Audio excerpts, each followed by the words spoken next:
આજવા તમને તો સપાકડાના સરતાજ કહેવું જોઈએ. જય હો. એવી અદ્ભુત પ્રસ્તુતિ રાજમાની. એકવાર તાળીઓથી આપણે અહીંયા બેઠા છે અનુભૂતિ કરાવીએ. ભગવાન ભોળાનાથના આ ધામમાં ભવનાથની તળેટીમાં શિવરાત્રીનો આ મહામેળો અને એનો આવો ઉત્સવ છે. ભગવાનના ત્યાં તો આવો પ્રસંગ છે જ, પણ તમને બધાને જણાવી દઈએ મિત્રો કે રાજમાના ત્યાં પણ એટલો મોટો પ્રસંગ છે. કુંવાસી દીકરીઓના સમૂહ લગ્નનું આખું આયોજન રાજભાઈ કર્યું છે અને તેમ છતાં આપણી વચ્ચે અહીંયા છે. તો એકવાર રાજભા માટે જોરદાર તાળીઓ. અને બીજી વિશેષ વાત કે આટલું મોટું આયોજન છે, ભવનાથનો મેળો છે, તો આપના બાળકોનું ધ્યાન રાખશો. એક નાનકડું બાળક ખોવાયો છે, રવિ એનું નામ છે. તો જે પણ આપણા વ્યવસ્થાપકો છે, જે સુરક્ષા કર્મીઓ છે, જરા ધ્યાન દોરશે.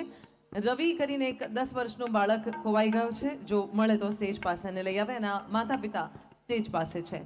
ધન્યવાદ. જય હો. આમ તો એના માં ખોવાઈ ગયા છે, એટલે રવિને ભેળા થઈ જાય એવી પ્રાર્થના. અને બેનો થોડુંક ધ્યાન રાખજો. અને આવો મેળો છે, હજી તો આપણે 5 દિવસ અહીંયા બહુબહાટી બોલાવવાની છે. અને બેન આભાર. એટલે હાંધા તોડિયા પાંજરા વાળા હાંકળેથી બાગ છૂટ્યા પાંગ બોલી ગામડામાં થયા હાથ બાગ નાન જૂટા થી જામુ ઝાડા બસુટા બેનાક જાણે ટૂટા આસમાન કેના ફૂટા જમી દાગ ઝાડા ફાળા તેગવાળા પલ્લે કાળા વેર જાગા પાડ વાળા રંગા કાળા રંગ તાળા.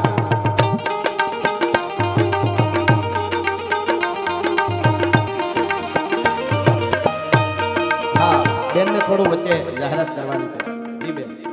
આજવા તમને તો સપાકડાના સરતાજ કહેવું જોઈએ. જય હો. એવી અદ્ભુત પ્રસ્તુતિ રાજમાની. એકવાર તાળીઓથી આપણે અહીંયા બેઠા છે અનુભૂતિ કરાવીએ. ભગવાન ભોળાનાથના આ ધામમાં ભવનાથની તળેટીમાં શિવરાત્રીનો આ મહામેળો અને એનો આવો ઉત્સવ છે. ભગવાનના ત્યાં તો આવો પ્રસંગ છે જ, પણ તમને બધાને જણાવી દઈએ મિત્રો કે રાજમાના ત્યાં પણ એટલો મોટો પ્રસંગ છે. કુંવાસી દીકરીઓના સમૂહ લગ્નનું આખું આયોજન રાજભાઈ કર્યું છે અને તેમ છતાં આપણી વચ્ચે અહીંયા છે. તો એકવાર રાજભા માટે જોરદાર તાળીઓ. અને બીજી વિશેષ વાત કે આટલું મોટું આયોજન છે, ભવનાથનો મેળો છે, તો આપના બાળકોનું ધ્યાન રાખશો. એક નાનકડું બાળક ખોવાયો છે, રવિ એનું નામ છે. તો જે પણ આપણા વ્યવસ્થાપકો છે, જે સુરક્ષા કર્મીઓ છે, જરા ધ્યાન દોરશે. રવિ કરીને એક 10 વર્ષનું બાળક ખોવાઈ ગયો છે. જો મળે તો સ્ટેજ પાસે એને લઈ આવે. એના માતા પિતા સ્ટેજ પાસે છે. ધન્યવાદ. જય હો. આમ તો એના માં ખોવાઈ ગયા છે, એટલે રવિને ભેળા થઈ જાય એવી પ્રાર્થના. અને બેનો થોડુંક ધ્યાન રાખજો. અને આવો મેળો છે, હજી તો આપણે 5 દિવસ અહીંયા બહુબહાટી બોલાવવાની છે. અને બેન આભાર. એટલે હાંધા તોડિયા પાંજરા વાળા હાંકળેથી બાગ છૂટ્યા પાંગ બોલી ગામડામાં થયા હાથ બાગ નાન જૂટા થી જામુ ઝાડા બસુટા બેનાક જાણે ટૂટા આસમાન કેના ફૂટા જમી દાગ નાન ઝાડા ફાળા તેગુ વાળા પલ્લે કાળા વેર જાગા પાડ વાળા રંગા કાળા રંગ તાળા પૂર મોજાળા ઉજાળા માહે વાદળા રનોર ફળ પાડે તાળી બંદુ કાળી પાગા.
હનુમાન તો ધમવાને લંગા ઢાળા જેમ હાલ્યા વેરી હંજા વાળા ગાળા તોડી આવી સાહેબ નાની ઢોળ દિયા ગામડામાં લૂંટવાને પડે ઢાળા મારી ધામરોળી વાને કે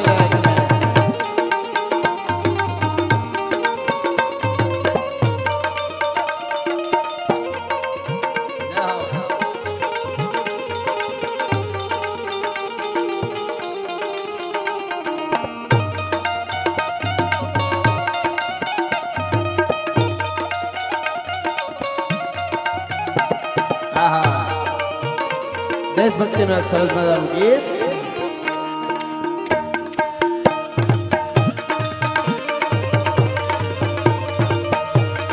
जलियांवाला बाग ये देखो यहाँ चली थी गोलियां